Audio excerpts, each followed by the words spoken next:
All right, so you're clearly on a mission to make amazing espresso at home. And you've come to the right place. You bet you have. Absolutely. Looks like someone's ready to take things to the next level, huh? You sent us the ECM Electronica II Profile Manual That's right. and an espresso extraction guide. Wow. That's serious business. We're going to deep dive into these materials together, and hopefully by the end of this, you will be a true espresso aficionado. You've chosen a really impressive machine to start with. Oh, yeah. The ECM Electronica II Profile. That's right. This thing is a beast. Mm-hmm. German engineering, professional grade features, Mm-hmm. and it even weighs a hefty 27 kilograms. Whoa, 27 kilos. That's like more than my suitcase when I went backpacking through Europe. You're going to need a strong countertop for this machine. Yeah, you're not kidding. I also noticed that the manual is bilingual. Oh, no. German and English. Nice touch. Yeah, very cool. Before you even get started, though, they really stress safety. Well, of course. Talking about hot surfaces, Yeah. using soft water, really important stuff. A lot of good stuff. Yeah, soft water is essential, really. Oh, really? Yeah, if you use hard water, it has all these minerals that can build up inside your machine and cause all sorts of problems. Not only can it damage the machine itself, but it can also affect the flavor of your espresso. Oh, no. Yeah. So using soft water is a simple way to protect your investment and ensure consistently delicious espresso. Right. It's not worth skimping on. Right. Okay, that makes sense. This espresso guide that you sent dives deep into the art of extraction and breaks down the process into 3 parts: body, sweetness, That's right. and bitterness. You got it. It's all about balance. Yeah, it's all about finding that perfect balance. Think of it like this. The first part of the extraction brings out the bright acidity and fruity flavors, which contribute to the body of the espresso. Yeah. Then, as the extraction continues, you get the sweetness coming through, Right. and finally, at the end, you have the bitterness. The key is to control the brew time so that you extract those delicious fruity and sweet notes without letting the bitterness dominate. It's like steeping tea, right? If you oversteep tea, it gets bitter. Absolutely. That's a great analogy. Same thing happens with espresso. Exactly. If you brew it for too long, you'll end up with a harsh, over-extracted shot. Makes sense. And that's where the concept of a brew recipe comes in. Okay, what is that? It's essentially a blueprint for your espresso, guiding you towards that perfect balance of flavors. So like a recipe you'd follow when you're cooking. Exactly. What are the key elements of an espresso brew recipe that we need to be thinking about? There are 3 main factors: dose, yield, and brew time. Okay. The dose is the amount of coffee you use. Uh-huh. The yield is the amount of espresso you produce. Right. And the brew time is, well, the time it takes to brew. Okay. Pretty straightforward so far. Yeah, exactly. And all of these elements work together to achieve that perfect balance we were talking about. So dose, how do we know how much coffee to use? The guide recommends starting with a dose that's appropriate for the size of your portafilter basket. Gotcha. For a double shot, that would be around 16 to 18 grams.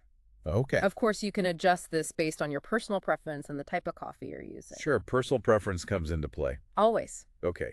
What about yield? How much espresso should we be aiming for? That's where things get a bit more interesting. This guide introduces this concept called the espresso brew formula, or EBF. Interesting. Okay. It's basically a ratio between the dose and the yield. All right. And here's the cool part. Okay. For lighter roasts, a 1.2 ratio is a good starting point. Okay. This means if you use 18 grams of coffee, you'd aim for 36 grams of espresso. Got it. But for traditional dark roasts, you typically use a 1.3 ratio. Oh, wow. So the ratio changes Exactly. based on the type of roast. That's right. Why is that? It all comes down to how the beans are roasted. Okay. Darker roasts have been roasted for a longer time, which makes them more soluble. So they release more. Yes, exactly. This means they extract more quickly. Okay. So a longer ratio, like 1.3, Right? Yeah. prevents over-extraction Ah, and ensures you don't end up with a bitter shot. gotcha.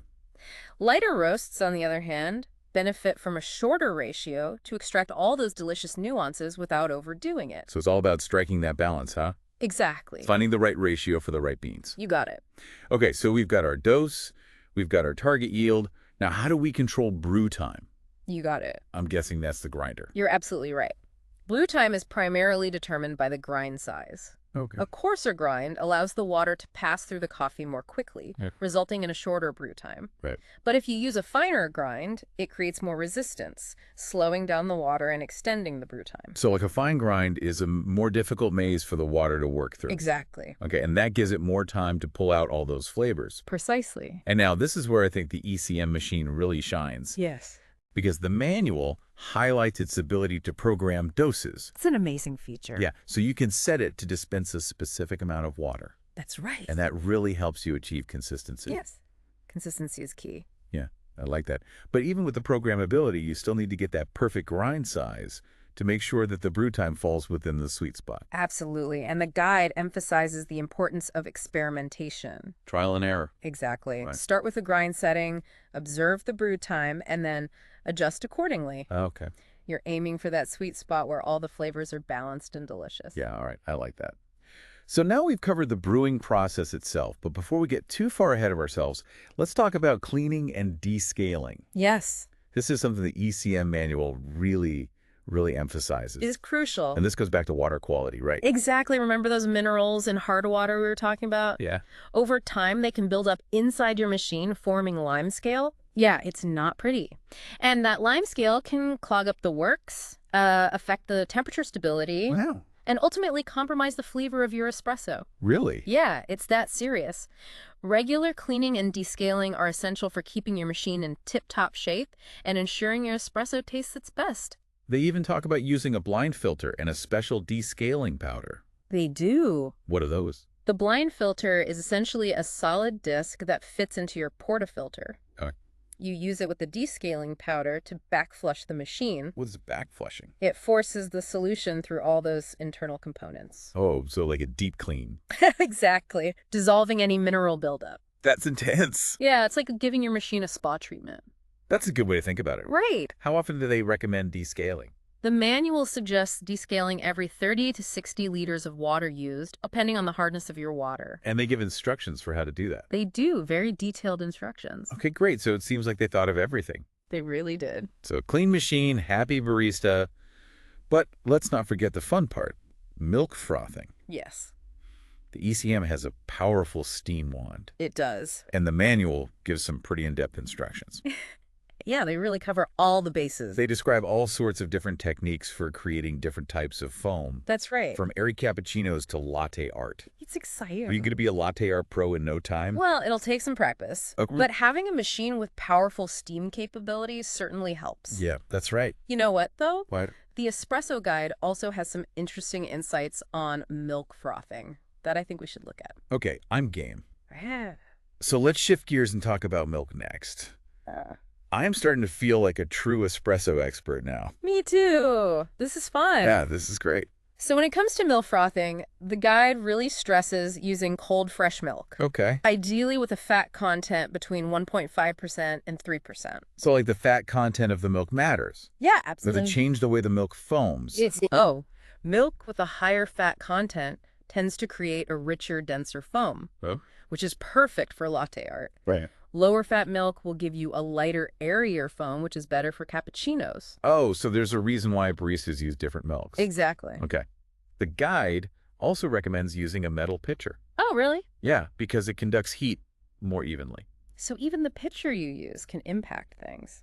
It really can. Huh, interesting. Yeah, it's all about those little details that can elevate your espresso game. Yeah, that makes sense. I like that. Okay, so both the guide and the ECM manual actually talk about the importance of technique when it comes to frothing. Okay. So you want to start by purging the steam wand to remove any condensation. Right. Just like to clear it out. Exactly. Get rid of any water that's built up. Exactly. Then the key is to position the steam wand tip just below the surface of the milk, creating a swirling vortex. Oh, the swirling vortex. That's where it all comes together. That's the magic. That sounds like it takes a bit of practice. Yeah, it does take a little bit of practice to get it just right. Yeah. But the results are worth it because Yeah. that swirling motion is what incorporates air into the milk, creating those tiny, velvety bubbles that make microfoam so special. Oh, I see. And this is where the power of your ECM machine comes into play again. Oh, yeah. It can produce a lot of dry steam quickly, Okay. which is essential for getting that perfect texture. So the more steam, the better the microphone. Essentially, yes. More dry steam will result in better microfoam. Oh, cool. So I'm getting the sense that we've been talking a lot about the technical aspects of making espresso, but haven't really talked about the coffee itself. You're right. It's interesting because both the ECM manual and the espresso guide seem to kind of dance around the topic of coffee bean selection. Yeah. They give all these details about the equipment and the process, but they don't really say much about the beans themselves. It's almost like they're saying, we've given you the tools, now go out and explore the world of coffee. Exactly. Yep. And that's part of the fun. There are so many amazing coffees out there. Oh, yeah. Each with its own unique flavor profile. It's a journey. It really is. Yeah. Okay, so finding the right beans for you is a whole other topic. It really is. And once you find those beans that really speak to you, that's when the magic happens. Absolutely. What about troubleshooting? The ECM manual seems to have a whole section on common problems and how to fix them. Yeah, they do. They really cover all the bases. That's great. Solutions for everything from a clogged steam wand, That's how to be common. it can happen, Yeah. to even adjusting the grind for different types of beans. Oh, It's yeah. like having a personal espresso technician on call. That's awesome. So you don't need to freak out if something goes wrong? Right. Just refer to the manual. Yeah, exactly. Going through all this information really highlights how much there is to learn about espresso. It's a lot. Yeah, it's not just pushing a button. It's a craft. Yeah, it's an art form almost. It is. And it's a journey that never really ends. Yeah, that's true. There's always something new to discover, a new technique to master, a new coffee to try. You're making me thirsty. Me too. So what stands out to you as like the most important takeaway from all this? If you had to pick one piece of advice for our listener, what would it be? I would say don't be afraid to experiment. I'd say don't be afraid to experiment. Espresso is all about finding what you love, what tastes good to you. That's true. Play around with different beans, different roast levels, different grind settings. Don't be intimidated by the process. Yeah. Embrace it. The more you experiment, the more you'll learn and the closer you'll get to that perfect cup. I like that.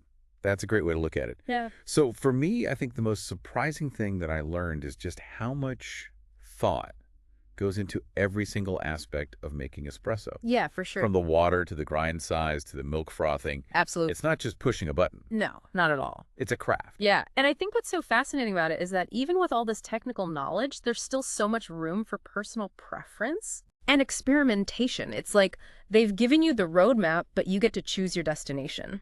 I love that. So as we wrap up this deep dive, what's the one thing you want our listener to walk away with? I want them to remember that making great espresso is a journey, not a destination. Yeah.